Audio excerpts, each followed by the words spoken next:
Hola amigos, que la paz de Dios esté con ustedes. Para todos ustedes que gustan de estudiar la palabra de Dios, de ver su herencia, es un gusto siempre estar con ustedes semana a semana para poder ver lo que la palabra de Dios tiene para cada uno de nosotros. En esta ocasión estaremos estudiando Deuteronomio capítulos 7 a el 11. ¿Por qué les doy todas estas citas? Recordemos que esta es la porción en la cual tú debes estar leyendo durante la semana y que, bueno, tocamos algunos de los puntos que en ella se tratan. Deuteronomio, repito, Deuteronomio 7, versículo 12 a Deuteronomio 11, 25. Y antes de comenzar, quiero llamar tu atención a un evento que está por suceder, un evento importante dentro del calendario del Señor. Es el día de las trompetas, es la famosa fiesta de las trompetas. En hebreo ellos la conocen como Yom Teruah. Es el momento en el cual se tocaba la trompeta bíblica, ese cuerno, en hebreo shofar, y al toque del shofar ocurrían varias cosas. Una de ellas es que se coronaba al nuevo rey que vendría a reinar. Esto es lo que ocurría en Israel precisamente en ese tiempo. Y la Biblia nos menciona que va a haber una final trompeta, en la cual todos nosotros sabemos que vendrá a reinar nuestro rey. ¿Será que viene en este próximo día de fiesta de las trompetas? Estamos a un par de semanas de que esto suceda y es importante que tú y yo preparemos nuestro corazón, aprendamos de esta fiesta, la podamos experimentar porque es la mejor manera de aprender lo que la palabra de Dios nos quiere enseñar a través de ella. Es muy emocionante cuando los momentos finales se van a desencadenar, el rey venga a gobernar y conozcamos ese reino, ese gobierno, esa justicia, esa paz tan anhelada, ese lugar donde hay sanidad, hay abundancia, hay quietud, hay libertad de nuestros enemigos. Ese momento en el cual todo está como verdaderamente debe de estar. ¿Por qué? Porque el rey a cargo vendrá. Entonces te invito a que estés muy al pendiente de esto. Pues bien, como te decía, Deuteronomio. Vamos a ver el estudio de esta ocasión, Deuteronomio capítulo 7 al 11. La porción comienza con la frase y por haber. En hebreo es ekef, que así lo tradujeron, y por haber. Es decir, va a haber una consecuencia para todos aquellos que... ¿Cuál es esa consecuencia, verdad? A todos nos gustan las consecuencias positivas. A todos nos gustan las consecuencias positivas y obviamente no nos gustan las consecuencias negativas. Esto es algo que siempre se les enseña a los niños. A los niños siempre los padres siempre les están enseñando acerca de que todo acto tiene consecuencias. A veces cuando son adolescentes o jóvenes se les llega a olvidar, pero es muy importante enseñarle a los hijos que de todo lo que ellos hacen y dicen hay una consecuencia. Y obviamente tenemos en cuenta las consecuencias malas, ¿verdad? De actos malos, porque quedaron grabados allí en nuestra memoria. Yo recuerdo que cuando era niño, yo estuve estudiando en varias escuelas, pero en una de ellas, así se acostumbraba antes, a los padres se les informaba que si el niño se comportaba de una mala manera, iba a recibir una corrección física. Sí, así es. Con una regla, con una vara, con alguna cosa, al niño se le daría un par de golpes si el niño cometiera actos graves de desobediencia o de desorden en la escuela. Y los padres tenían que firmar que estaban de acuerdo. En aquel tiempo a los hijos se les corregía de esa manera y los padres por lo general no tenían reparo en que se les aplicara disciplina física a sus hijos. Entré a esa escuela. Y recuerdo que en una ocasión estábamos en el salón de clase y uno de los compañeros estaba muy inquieto haciendo una serie de cosas, ya sabes, tirando los libros del compañero, gritando y en fin, empezó a molestar hasta que la maestra le llamó claramente la atención y le contestó de una manera insolente. En ese momento la maestra dijo la palabra clave y llegaron el prefecto y acompañado de dos de nuestros compañeros lo llevaron a un lugar para que recibiera una corrección física. Obviamente cuando llegó mi compañero, todos nos quedamos viendo, era una situación que nunca habíamos visto y que de hecho durante todo el tiempo que estuve en esa escuela solamente la vi una vez. El niño llegó, se disculpó con la maestra, con los compañeros, se sentó y tomó su clase en orden y en paz, como debiera de serlo. Las consecuencias de portarse mal obviamente quedan grabadas porque sí hay consecuencias. ¿Usted cree que debería de haber consecuencias de lo malo? ¿Por qué existen tantas noticias en las cuales vemos que ocurrió explosiones en esto, disparos por aquí, robos por allá, violaciones por acá? ¿Y por qué siguen ocurriendo? Usted prende el televisor todos los días y todos los días puede ver esto. La razón, mis amados, es que vivimos en un mundo sin consecuencias. Un mundo que el Señor ni lo diseñó así, ni va a ser finalmente así. Un día como en aquel salón de clases, un día se dictará la trompeta final y vendrán las consecuencias de todos aquellos que han hecho lo malo. Pero bueno, vamos a dejar un poco de lado las consecuencias negativas, porque el día de hoy quiero que nos concentremos en las consecuencias positivas. Yo sé que es difícil concentrarnos en ellas, porque muy pocas veces hemos tenido consecuencias positivas de algo bueno que hicimos en el pasado. Por cierto, ¿tú tienes algún comentario acerca de eso? ¿Te ha ocurrido algo bueno a causa o por consecuencia de algo bueno que tú hiciste? Bueno, pues quisiera que me lo dejaras aquí en un comentario, que me dijeras tu experiencia referente a qué fue, qué es lo que hubo.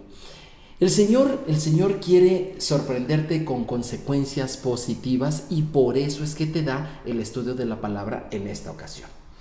Vamos a ver, y en esta ocasión te voy a pedir que me acompañes con tu Biblia también, pero que la vayamos leyendo precisamente allí en Deuteronomio.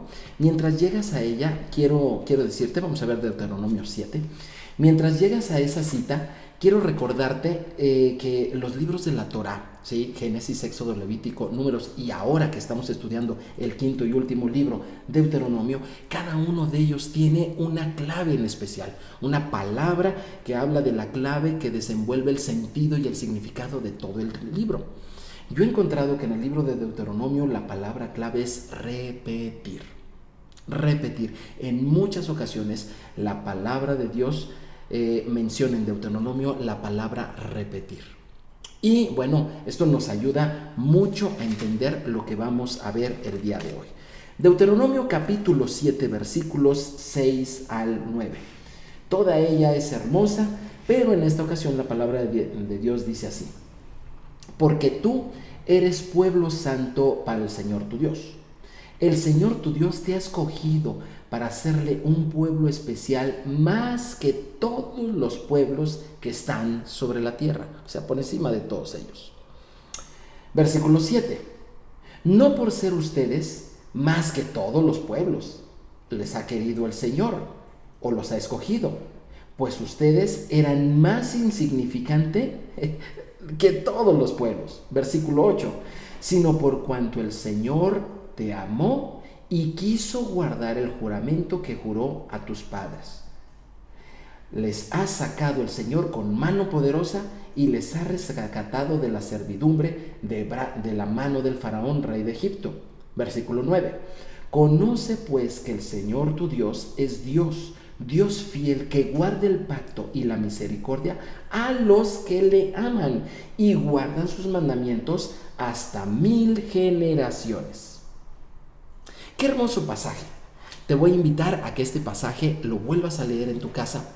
De ser posible que lo escribas.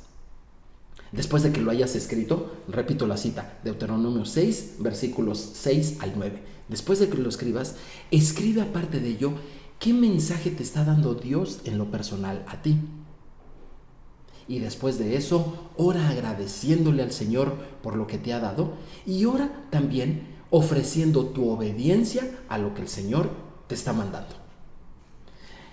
En esta ocasión vemos un pasaje hermoso en el cual dice: porque tú eres pueblo santo para el Señor. ¿Quién será ese pueblo santo? ¿Quién será ese pueblo santo? Inmediatamente todo mundo se puede apuntar. Te voy a poner un ejemplo. Todos quieren ser alguien especial. En una ocasión, en una boda, ¿verdad? Estaban ahí reunida la gente, ya esperando todo mundo. El novio estaba hasta adelante, en aquel lugar, todo muy bonito, muy adornado. Y estaban esperando, ¿a quién estaban esperando al final? Obviamente estaban esperando a la novia. Cuando de repente una muchacha, una señorita vestida de rojo, pasó por uno de los pasillos y dijo: ya no esperen más, yo soy la novia. Todo el mundo volteó al oír esas palabras y ver a esa señorita. Es cierto que era joven, era guapa y venía muy elegantemente vestida, aunque de rojo, pero venía muy elegantemente vestida. La gente empezó a dudar, empezó a comentar. Estaban apenas digiriendo lo que estaba ocurriendo cuando de repente otra señorita, pero ahora del otro lado del lugar, vestida de verde, llegó y dijo: no, yo soy la novia. Obviamente los asistentes empezaron a sentirse bastante confundidos. Si no fuera suficiente, otra vestida de amarillo pasó por el medio y dijo: no, señores, la novia soy yo. Ante tantas posibles novias, ante tantas posibles personas importantes en ese evento, pues obviamente la gente volteó hacia el novio para ver de qué se trataba. ¿Era una mala broma? ¿Por qué estaba ocurriendo eso en esta ocasión? Todos sabemos que la novia obviamente era alguien que vendría al final, vendría de blanco, que vería al novio y el novio se le quedaría viendo de manera fija con una sonrisa, la mejor de toda su vida, ¿verdad? Que no habría duda en quién sería la novia, quién sería esa persona especial. Cuando tú y yo leemos en la Biblia que tú eres pueblo suyo, santo y cosas por el estilo, generalmente uno se apunta, es decir, uno dice: esta palabra de Dios es para mí. Fíjense que estaba yo el día de ayer, estaba yo con unos amigos, todos ellos creyentes, y uno de ellos dijo esto: es que yo soy la novia del Señor. Más adelante corrigió un poquito eso, porque sí se oyó extraño. Dice: bueno, yo soy parte de la novia de Cristo. Empezaron a decir: ok, está bien, se escuchó un poquito más claro. Por cierto, yo quiero preguntarte a ti: ¿tú te sientes parte de la novia de Cristo? ¿Tú te sientes parte de esa persona escogida, de ese pueblo elegido? Porque cuando leemos esto, bueno, obviamente todo mundo quiere ser parte de la novia. El problema es que no vaya a ser que alguien sea la muchacha de rojo o la de verde o la de amarillo, ¿verdad? En realidad somos parte de ese pueblo tan escogido. Aquí en la palabra de Dios nos dice quiénes somos, nos dice de dónde nos escogió el Señor y nos dice para qué nos escogió el Señor. Y obviamente los primeros en la lista de apuntarse para la novia, ¿verdad? Obviamente pues es el pueblo de Israel, porque este escrito fue escrito precisamente para ellos y el Señor les estaba hablando precisamente a ellos. Y bueno, obviamente hay una condición aquí muy interesante. El Señor nos está hablando en este pasaje y dice así el versículo 8 y 9. Dice que el versículo que no nos escogió, dice: sino por cuanto Dios les amó y les quiso guardar el juramento que juró a vuestros padres, es que les ha sacado con mano poderosa y les ha rescatado de la servidumbre de mano de Faraón, rey de Egipto. Y versículo 9: conoce pues que el Señor tu Dios es Dios fiel, que guarda el pacto y la misericordia a los que le aman y guardan sus mandamientos hasta 1000 generaciones. El amor de Dios, mis amigos, no está en duda. Dios tiene un amor muy grande, sumamente grande, por todo el mundo. Pero eso no quiere decir que todo el mundo sea parte del pueblo de Dios. Y Dios tiene un amor muy grande por todo el pueblo de Dios, por absolutamente todo el pueblo de Dios. Pero esto no quiere decir que todos sean la novia del Cordero. El Señor aquí nos está poniendo un estándar muy interesante y nos está diciendo cuál es el propósito de todo ello. Dice aquí que pone un par de condiciones: amarlo y guardar sus mandamientos. Es cierto, Cuando Dios habla de salvación, cuando Dios reúne a todo su pueblo, se trata de un amor incondicional. Por eso en esta ocasión la porción se llama por tanto, o y debido a qué, o las consecuencias de. Y eso lo encontramos también en la palabra de Dios, en Juan 3:16. También hay un ekef, también hay un por tanto, también hay unas consecuencias de, porque dice ahí, porque las consecuencias, ¿sí? De tal manera, lo dice así, de tal manera amó Dios al mundo. La consecuencia del amor de Dios es que ha entregado a su Hijo Jesús, para que todo aquel que crea en Él no se pierda, sino que tenga vida eterna. Este es el amor incondicional del Señor, un amor para salvación, un amor para abrirte las puertas, ¿verdad? Para que seas parte de su pueblo. Ese es un amor totalmente incondicional. Sin embargo, eso no se queda allí. El amor del Señor sigue adelante y en un nivel más alto y más profundo empieza a ser condicional. Tú lo has escuchado a través de las bendiciones del Señor, donde te han dicho que hay 700 o 7000 o 700,000 y así le van añadiendo los números. Mira, hay muchísimas promesas de parte de Dios, pero todas ellas o la gran mayoría son condicionales. Y esto no significa que Dios no te haya amado. Por supuesto que te ha amado y te ha abierto las puertas para que tú seas parte de su pueblo. Pero, por favor, hay consecuencias de cosas más grandes.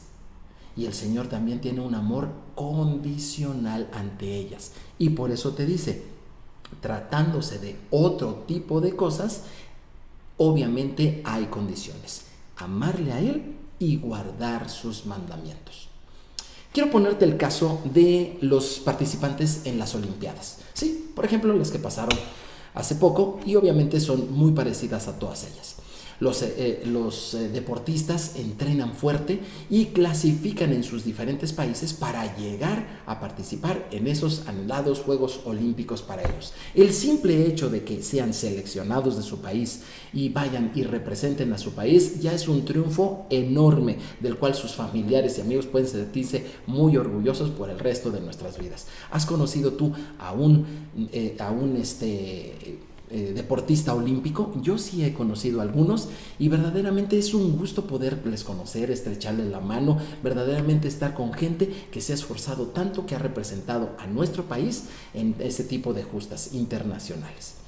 Pero bueno, el hecho de ser un participante es, como te dije, un logro.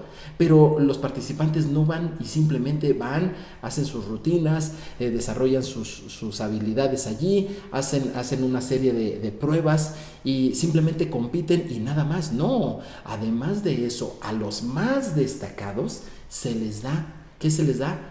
Una medalla. Suben a un podium donde se les da una medalla, sea de oro, sea de plata, sea de bronce, pero es un reconocimiento especial. Todos serán ganadores, todos serán deportistas, todos serán personas insignes y dignas en sus respectivos países, pero hay que darles una mención honorífica a aquellos que han sido sobresalientes y se les da una medalla, ¿verdad que sí? Bueno, pues también en el reino de los cielos es así. Todos podrán ser el pueblo de Dios, pero no todos podrán ser la novia, ¿verdad? Ahora, de entre los deportistas olímpicos, la verdad es que no solamente van por una medalla. A lo mejor tú y yo lo pensemos así, pero cuando tú platicas con ellos, ellos te dicen que van por algo más que una medalla. ¿Qué es eso? Más que una medalla de oro, o 2 o 3 o 5 o 10 medallas de oro, ¿qué es lo que más anhela un deportista olímpico? Lo que ellos anhelan por sobre todas las cosas y por el número de medallas que sean, ellos anhelan romper un récord. Eso es lo que ellos más anhelan. Yo le pregunté a este competidor olímpico por qué era esto, que no era suficiente con la medalla. Me dijo, no, lo que pasa es de que el que rompe un récord olímpico no solamente demostró ser el mejor en ese año, en ese momento, sino que además demostró ser de los mejores de todos los tiempos en su disciplina. Así que ellos van todavía por algo más. ¿Tú tenías presente esto de romper los récords o te habías quedado solamente con las medallas? Bueno, pues así la palabra de Dios te dice, hay algo más, hay algo que pocos ven y es esto, el poder ser parte de la novia de Cristo. Pero obviamente todo mundo alza la mano y todo mundo dice, yo quiero ser, yo quiero ser. Aquí donde yo vivo, cuando tú llegas y tocas la puerta a una casa, la gente que está adentro contesta el llamado y dice, ¿quién? Hace la pregunta, ¿quién es? Y generalmente todas las personas que están afuera y que tocaron contestan así, soy yo. El problema es que si bien es cierto que sí es él, pero ¿quién es él? Otra vez volvemos a lo mismo, ¿y quién es yo? Porque finalmente todos somos un yo. Eso es lo que ocurre verdaderamente cuando nosotros nos hacemos la pregunta, bueno, ¿y quién es la esposa del Cordero? ¿Con quién se va a casar Cristo? ¿Quién es esa? Somos todos. En una boda hay invitados, en una boda hay familiares, en una boda hay ministros o un juez, en una boda hay una serie de personas que ayudan a ella. No todos son la novia. De la misma manera, cuando nuestro rey venga, él va a recibir a todo su pueblo, pero su novia es alguien sumamente especial. Y aquí en este pasaje nos empieza a avisar de esto. La bendición de Dios. Vamos a ver acerca de la bendición de obedecer los mandamientos de Dios. En el versículo 12 dice así, y por haber oído estos decretos y haberlos guardado y puestos por obra, el Señor tu Dios guardará contigo el pacto y la misericordia que juró a tus padres. Versículo 13. Y te amará, te bendecirá, te multiplicará y bendecirá el fruto de tu vientre, el fruto de tu tierra, tu grano, tu mosto, tu aceite, la cría de tus vacas, los rebaños de tus ovejas en la tierra que juró a tus padres que te daría. ¡Wow! Cuando nosotros nos empezamos a escuchar todas esas bendiciones, ¿verdad? Bendecirá y nos amará. Bendecirá el fruto de nuestro vientre, el fruto de nuestra tierra, de nuestro grano, de nuestro aceite, de nuestras vacas. Aunque no nos dediquemos a la agricultura o a la ganadería, de todas maneras nos emociona y suena muy bien y nos centramos en eso y nos olvidamos del principio, de lo que decía el primero de los versículos, el anterior, el 12. Y por haber oído los decretos y haber guardado y puesto por obra, el Señor guarda contigo pacto de misericordia que juró a tus padres. Tratándose de salvación, si tú crees en Cristo Jesús, si tú le entregas tu vida en fe al Señor Jesús, tú eres salvo. Bendito sea el Señor. Pero para tener algo más, que ya es bastante la salvación, por supuesto que sí, pero para tener algo más, se pide algo más. Se pide que no solamente creas, sino que también obedezcas los mandamientos. Todos estaremos en la boda si es que creemos en Cristo Jesús. Bendito sea el Señor, pero no todos seremos la novia. No todos seremos la novia. Para eso, el lugar especial depende de que tú y yo verdaderamente obedezcamos los mandamientos del Señor. En este versículo que te acabo de leer, Deuteronomio 7, 12 y 13, se nos habla de que Dios, vamos a recibir de ellos estas cosas. Amor. Vamos a recibir bendición. Vamos a recibir multiplicación. Recibiremos descendencia, también buen trabajo y buena comida. Un lugar de honor en todo esto. Y si tú me preguntas, bueno, ¿y esto también vendrá en las enseñanzas de Jesús? Por supuesto que sí. Escucha cómo Jesús ratificó estas palabras de Deuteronomio. No por nada se veía que era su libro favorito de la Torá. Jesús dijo así, el que me ama, mi palabra guardará, y mi Padre le amará, y vendremos a él y haremos morada con él. Juan 14, 23. Dios ama a todo el mundo, inclusive a los incrédulos, inclusive a los criminales. También les ama. Dios ama absolutamente a todos, a los que creen en Él y a los que no creen. Pero para los que creen hay un beneficio tan enorme que es la salvación. ¡Wow! Y el ser parte de su pueblo. Y Dios ama a todo su pueblo. Pero para los que además de eso obedecen su palabra, a ellos les ha tenido reservado un lugar especial, el ser la novia del Señor. Si tú le preguntas a alguna persona que tiene alguna fe bíblica y le preguntas, ¿tú eres parte de la novia del Señor? Como el amigo del que les hablaba, seguramente te van a decir que sí. Pero si tú vas con otro de otra religión, también basado en la Biblia, te va a decir, no, yo soy parte de la novia del Señor. Y en otra religión también te dirán, y habrán muchas muchachas, unas de verde, otras de rojo, otras de amarillo, y todos querrán ser la novia del Señor. Pero la novia del Señor está claramente establecido en su palabra, que son aquellos que no solamente, y ya es bastante, creen en el Señor, sino que además guardan sus mandamientos. Piensa en un par de novios. Pensemos en jóvenes que se están conociendo. Pensemos en jóvenes que se están conociendo precisamente para en un futuro casarse. ¿Cuáles son las pláticas que ellos tienen? ¿De qué hablan? ¿Qué dicen? Empiezan a hablar y empiezan a encontrar similitudes entre ellos. Empiezan a encontrar similitudes en sus valores, empiezan a encontrar similitudes en su fe, en su perspectiva de la vida, en sus anhelos, en lo que quisieran tener, e inclusive ya más adelante empiezan a hablar de dónde les gustaría vivir a ambos, cuántos hijos les gustaría tener, a qué les gustaría dedicarse, cuáles son los lugares que les gustaría frecuentar, qué lugares les gustaría conocer juntos. En fin, empiezan a ver las similitudes. Es cierto que Dios ama absolutamente a todo el mundo, como te dije ya, pero para casarse con alguien, obviamente el Señor va a encontrar a aquellas personas, independientemente de en qué iglesia están, va a empezar a encontrar a esas personas que son totalmente afines a Él, que aman lo que Cristo ama, que buscan lo que Cristo busca, que obedecen lo que Cristo obedece. Y el estudio de la Torah es precisamente para eso, para que tú conozcas los gustos del novio, para que tú conozcas a lo que le gusta a Cristo Jesús. A Cristo Jesús le gusta obedecer en todo al Padre, en todo, absolutamente a todo. Y si tú encuentras un mandamiento en la palabra de Dios, ese mandamiento le gusta obedecerlo a Cristo. La pregunta es, ¿y a ti te gusta también obedecer ese mandamiento? Existen muchos. ¿Te gusta obedecerlos? Dice aquí, cuando tú, por cierto, cuando tú ves alguno de esos mandamientos, yo me acuerdo que antes de conocer al Señor como nosotros lo conocíamos, todos los días nos eran igual. Sin embargo, hay un mandamiento que, por ejemplo, dice, santificarás el día séptimo.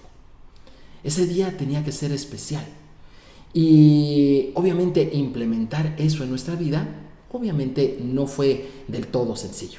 Teníamos que hacerlo y teníamos que cada día recordar que durante la semana podríamos trabajar 6 días, pero el séptimo día tendríamos que dedicarlo al Señor.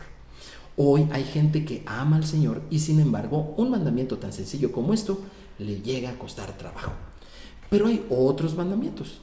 En la medida en que tú los vas obedeciendo, en esa medida vas sacando las cosas que a Dios no le agradan de tu vida y vas poniendo las que sí le agradan. Escucha lo que dice aquí Deuteronomio 7:22. Seguimos en el mismo capítulo. Deuteronomio 7:22. Y el Señor tu Dios echará a estas naciones delante de ti poco a poco. No podrás acabar con ellas enseguida, para que las fieras del campo no aumenten contra ti. ¿Hay fieras en tu vida? No me estoy refiriendo a personas indeseables, no. No, me estoy refiriendo a cosas que no deberían de estar porque tú ya eres parte del pueblo de Dios. A esas fieras me refiero, a esas cosas que no deberían estar. Piensa en las cosas que no deberían de estar en tu vida y escríbemelas. Aquí déjame tu comentario. ¿Sabes qué? Yo creo que el exceso de redes sociales no debería de estar en mi vida. Yo pienso que el amor al dinero no debería de estar en mi vida. Yo pienso que la falta de perdón no debería de estar en mi vida. Yo pienso que el mucho enojo no debería de estar en mi vida. Por favor, háblame de tus fieras, de las fieras que pasan en tu vida. Muchas veces ese tipo de fieras están allí y constantemente y continuamente. Y a veces quisiéramos que se fueran de un jalón. Hay personas, por ejemplo, atadas a adicciones, que quisieran que esas cosas se fueran de un jalón. Sí suceden en muchas ocasiones, pero ¿por qué no sucede siempre en todos los casos? El Señor nos dice que algunas de esas fieras, ¿verdad? Algunos de esos problemas, algunas de esas cosas que nos detienen en nuestro caminar con Dios, Dios las va a ir sacando poco a poco. Así que, mi amado, no te desesperes cuando en tu viaje, cuando en tu vida, esas cosas no se terminan por completo. Sigue avanzando, sigue diciéndole al Señor. Algunos de ustedes dicen, ya le pedí perdón a Dios por esto y logré vivir más o menos sin ese problema durante varios meses. Pero ¿qué crees? Volví otra vez y se sienten desanimados, se sienten decaídos, empiezan a poner en duda si son o no parte del pueblo del Señor. Obviamente, de seguir así, no calificarás para el vestido blanco y el lugar principal de la boda, pero eres parte del pueblo de Dios y tienes que volver a avanzar, tienes que volver a sacudirte esas fieras y tienes que seguir. El Señor las irá sacando poco a poco. Por cierto, una de las cosas es que tú puedes hacer es revisar las cosas que hay en tu casa, porque dice que no traerás cosa abominable a la casa del Señor. Eso dice Deuteronomio 7:26. Tú puedes limpiar tu vida limpiando tu casa. Revisa las cosas que hay en tu casa. Revisa las cosas que hay en tu closet, por ejemplo. Revisa las cosas que hay en tu celular, en tu computadora. Revisa las cosas que hay. Y si encuentras que alguna de esas cosas tú sabes que a Dios no le agrada, échala fuera. Yo en alguna ocasión tuve que hacer eso muy tempranamente en mi vida en Cristo Jesús. Y empecé a darme cuenta, cuando leía yo la Biblia y la comparaba con mi vida práctica, me daba cuenta que hay ya cosas en mi casa que no deberían de estar. Lo mismo puedes tú hacer. Puedes agarrar todas esas cosas y tirarlas. Recuerdo que en alguna ocasión, hablando con una persona de esto, me platicó de algo que al menos en mi casa nunca hubo, pero en la casa de él sí hubo. Este hombre tenía toda una enciclopedia de ocultismo y de filosofías extrañas y raras. Era una enciclopedia cara que había comenzado su padre y que él había terminado de adquirirla, la cual les había costado muchísimo dinero. Pero que en esa ocasión, hablando acerca de tener la casa limpia, él se dio cuenta que toda esa información no era del agrado del Señor, al menos para que estuviera en la casa de este hombre. Y este hombre me dijo, ¿sabes qué? Me quiero deshacer de ello. Bueno, pues está bien, adelante. Si el Señor te está poniendo esto y tú te estás dando cuenta que esto no debe de estar aquí en el lugar donde tú vives, adelante. Y me dijo, voy a quemarlo, ¿ok? Fueron varios tomos, les comento, era una enciclopedia muy hermosamente y elegantemente encuadernada. Cuando de repente él empezó a quemar esas toneladas de papel, toneladas por decir una frase, ¿verdad? Era bastante. Resulta de que el fuego que salía de ese papel era un poco extraño y no quiero mistificar el momento que nos tocó vivir. Él lo vio, era un fuego muy raro, no era un fuego normal que tú puedes ver cuando prendes cualquier tipo de papel, sino que era un fuego extraño. Lo que le dejó claro a este hombre ese hecho fue de que efectivamente el paso que estaba dando al tirar, al desechar, al deshacerse de esas cosas, era algo que no solamente tenía que ver con información intelectual, sino que también tenía que ver con el mundo espiritual. Este hombre, a partir de allí, su vida cambió. Su perspectiva de la vida cambió, su conocimiento y su facilidad para ver las bendiciones de amor, de prosperidad, de buen trabajo, de buenos alimentos, de una descendencia, comenzaron a verse a partir de que él limpió, por decirlo así, su casa. Y vamos a terminar el estudio de la palabra de Dios en el capítulo 8, el capítulo que sigue, Deuteronomio 8, versículos 1 al 3. Y dice así: cuidaréis de poner por obra todo mandamiento que yo les ordeno hoy, para que viváis y seáis multiplicados. El Señor quiere que pongamos atención en esto. Nuestra salvación depende de haber creído en Cristo Jesús, pero muchas de las bendiciones, la inmensa mayoría y la más grande de todas, ¿verdad? estar como personaje principal en las bodas del Cordero, bueno, depende de esto, de obedecer todos los mandamientos que el Señor nos ordena. Y dice: y entréis y poseáis la tierra que el Señor prometió con juramento a vuestros padres. Versículo 2. Y te acordarás Esta frase quiero que te acuerdes y te acordarás de todo el camino por donde te ha traído el Señor tu Dios estos 40 años en el desierto. Quiere que me acuerde, pero escucha lo que dice, que te ha traído por el desierto para afligirte, para probarte, para saber lo que había en tu corazón, si habías de guardar o no los mandamientos. Versículo 3. Y te afligió y te hizo tener hambre, te sustentó con maná, comida que no conocías tú, ni tus padres la habían conocido, para hacerte saber que no solo de pan vivirá el hombre, mas de todo lo que sale de la boca de Dios vivirá el hombre. Esta última frase es sumamente conocida. Se conoce en todo el mundo. ¿Por qué? Porque un humilde carpintero, el maestro de maestros, el Señor Jesús, la mencionó así cuando tuvo la tentación de ser alguien grande ayudado por el enemigo. No. Él le contestó a Satanás, no solo de pan vive el hombre, no solamente de las cosas que comemos o que vestimos, no, sino en verdad nuestro verdadero alimento y protección es nada más y nada menos que los mandamientos de la palabra del Señor. ¡Wow! Se volvió famosa esa frase, no solo de pan vivirá el hombre, pues es sacada de este pasaje. Pero yo te dije algo interesante. Te dije que en el versículo 2 decía, y te acordarás. ¿De qué nos tenemos que acordar? Nosotros nos tenemos que acordar del viaje que estamos haciendo. En clases pasadas te hablé del viaje de la vida. Te invito a que lo veas para que veas a qué viaje me refiero. Pero si tú ya has estado con la secuencia, entenderás a qué viaje me estoy refiriendo, a qué viaje de tu vida me estoy refiriendo, y que es muy importante que tú revises las etapas, tanto las que te han gustado como las que no te han gustado. Y Dios aquí dice que al pueblo de Israel lo hizo pasar por el desierto, y lo hizo pasar por el desierto por 4 propósitos. El primero de ellos dice, para afligirte. A nadie nos gustan los problemas, y menos las aflicciones, por supuesto, y si pudiéramos evitarlos, mucho gusto nos daría, pero el Señor permite, es más, Él nos lleva a aflicción. Y no te va a exentar de esto porque tampoco lo hizo con el Señor Jesús. El Espíritu Santo lo llevó al desierto y lo llevó también para afligirlo, obviamente. Dios al que ama corrige. Dios al que ama lo pone en una situación de aflicción. Así que la próxima vez que te des cuenta que has estado en aflicción, ya sea de salud, de ánimo, de trabajo, de amor, de la aflicción que sea, reconoce que esa aflicción bien puede proceder de parte de Dios y es para que recuerdes algo. Somos afligidos ¿por qué? ¿Sabes por qué?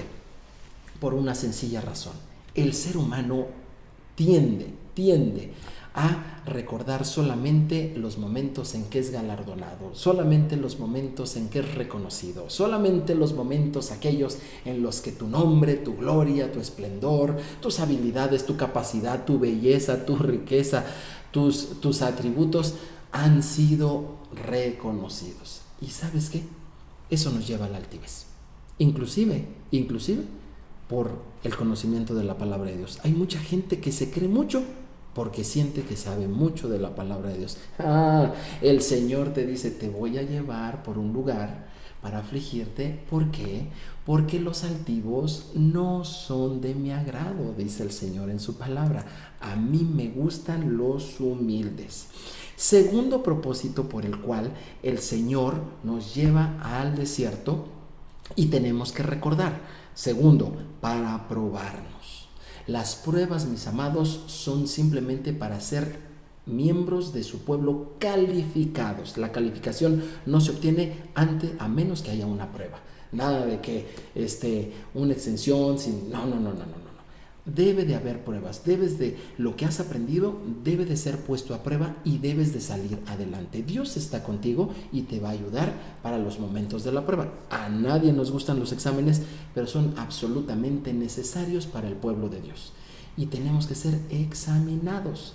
A ver, muy bien, ya aprendiste a no ser rencoroso. Perfecto, va a venir alguien que te va a hacer un daño. Queremos ver cómo reaccionas. No, Claro que sí. Ok, ya aprendiste a confiar en Dios en cada circunstancia y ya aprendiste a confiar en Él en lo material. Muy bien, perfecto. Bueno, vamos a poner, dice el Señor, vamos a ponerte en un momento de dificultad económica y vamos a ver cómo reaccionas. Muchas de esas cosas el Señor también las permite para ser probados. Pero aquí menciona también una tercera cosa, para saber qué hay en nuestro corazón. Para saber qué hay en nuestro corazón. Cuando yo leí, yo estando en un tiempo de aflicción, leí este pasaje y dije, para saber qué había en mi corazón. O sea, todo esto que me está pasando, que no me gusta, que es como un desierto, lo estás haciendo para ver qué hay en mi corazón. Señor, tú sabes que en mi corazón yo te amo. Tú sabes que yo te quiero ser fiel. Bueno, el Señor quiere precisamente que tú sepas qué hay realmente en tu corazón hacia Él. ¿Le amas verdaderamente? Porque si le amas, guardarás su palabra. Y en ese momento yo le decía, Señor, yo te amo, pero no creo que sea necesario guardar tu palabra. Ya me salvaste. Sí, ya te salvé, pero quiero también que tú me ames como yo quiero ser amado. ¿Sabías que Dios tiene una forma de ser amado? Mira, yo soy padre de 3 hijos y todos ellos los amo y todos ellos me aman, pero todos ellos son diferentes y todos ellos entienden el amor de una manera diferente. Para uno es muy importante que yo pase mucho tiempo con él. Cuando esto no sucede, su ánimo en la relación nuestra decae bastante, ¿verdad? Él no entiende el amor de otra manera más que yo pase con tiempo con él y sobre todo que sonría yo mucho. Otro de ellos le encanta que le diga lo valioso que es, cuánto lo quiero, cuánto lo amo, cuánto lo aprecio, qué tan importante es para mí. Cuando él recibe ese tipo de mensajes se siente muy amado. Y el otro obviamente tiene otra forma de sentirse amado. Muchas veces tú y yo podemos querer amar a una persona, pero no poderle expresar como él lo quisiera. Dios no quiere que lo ames como tú piensas que se ama. Dios quiere que lo ames de la manera en que Él lo recibe, Él lo acepta. ¿Y cuál es esa? Obedece su palabra, obedeciendo sus mandamientos. Por eso es que lo hace. Y por último, cuarto, ¿por qué quiere que Dios tengamos esas aflicciones? Dice, para enseñarnos que no solo de pan vive el hombre, sino de toda palabra que sale de la boca de Dios. Entonces, el Señor, con estos 4 propósitos en el desierto, lo que Él busca al afligirnos es que seamos humildes. Al tener pruebas, lo que Él quiere es que seamos personas entrenadas. Al saber qué hay en nuestro corazón, Él quiere que seamos obedientes. Y por último, al enseñarnos que no solamente de pan vive el hombre, sino que de su palabra vive el hombre, es a que también recordemos que siempre tengamos esa sana hambre de la palabra de Dios. Esa sana hambre de la palabra de Dios. ¿Qué cosas se están matando en tu vida con estos 4 propósitos? Te los voy a decir de esta manera. Se está matando el hecho de que tú seas soberbio. Se está acabando el hecho de que tú seas incapaz en el reino de los cielos. Se está acabando el hecho de que tú seas desobediente y se está acabando el hecho de que tú seas autosuficiente. A Dios no le gustan ese tipo de personas y por eso es que nos pone en estas aflicciones. Te dije que el libro de Deuteronomio tiene una palabra clave y es la de repetir. El Señor repitió varias veces el paso por varios desiertos en Israel para que ellos aprendieran y tú también, así como yo, tú también. Dios quiere que repitas 2 cosas, su palabra y que repitas una serie de problemáticas para que tú también aprendas por esto. Nosotros encontramos en el Salmo 119, versículo 67, repito la cita para que la apuntes. Salmo 119, versículos 67 y versículo 71, estos versículos dicen así: antes que fuera yo humillado, descarriado andaba, mas ahora guardo tu palabra. ¿Te fijas la conexión que hay? La palabra de Dios nos enseña que verdaderamente esto que te estoy diciendo es así.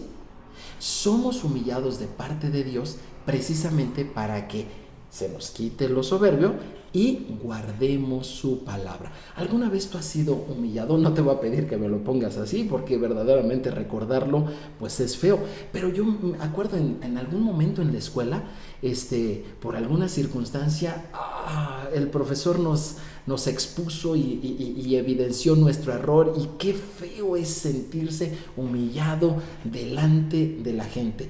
Mi grupo era pequeño, pero aún así no éramos muchos, pero yo sentí cuando nos expuso a 2 o 3 en algo que habíamos fallado, se siente muy muy feo. Pero cuando Dios lo hace con amor, y lo hace para que nuestra altivez sea bajada.